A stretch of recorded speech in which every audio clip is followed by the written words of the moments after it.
it's a crazy, bizarre story throughout.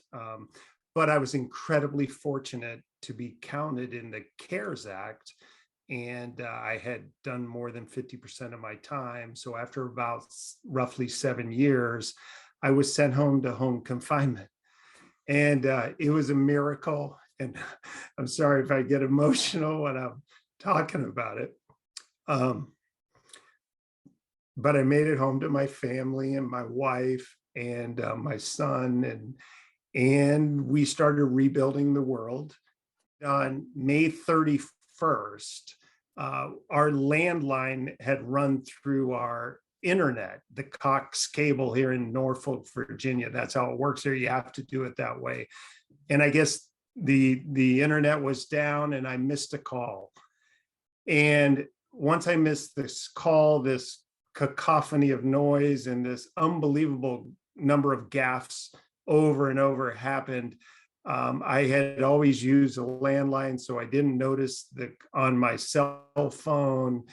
And at about 1:43 in the morning, I noticed, actually my wife Ashley had noticed that I missed many calls. And so we called the halfway house and in a crazy panic. And then we ran and restarted the internet and rebooted that. It took about 15 minutes to get that. So I called them on my cell phone, then we called them on my landline, and then I emailed everybody. And everybody was great. That, sorry for the mishap. And so I was walking out the door of the halfway house when the BOP called and said, no, don't let them stay. They asked me to stay and said, hey, they're going to call you back in an hour. I'm sure everything's fine and we're going to be great. Then they came back in and say, we're going to need you to spend the night. And of course, my blood pressure is skyrocketing from that point. After all we've all been through. Then the next morning, the marshals showed up with the handcuffs and shackles and took me back to jail.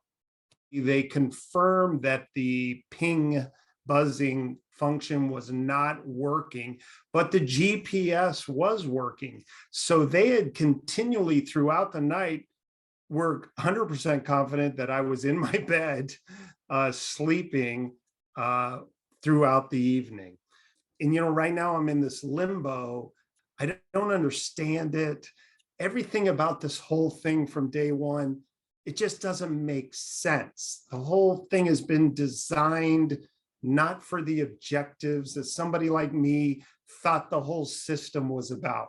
All of my friends who went to the trial, all of my friends who have come to visit me in prison are just in shock about what's really going on in the world versus what we kind of read in the newspapers or watch on Netflix and we think is the deal. So for the prospect to be sucked back into that tunnel and to go back, I mean, my wife and my son, and fortunately, my little Carly doesn't know. I mean, they're in terror every day. My mother, she's living here. She's like, is he going to go again? All those kind of things. It's the strangest modus operandi. It's a really weird way to go through your life.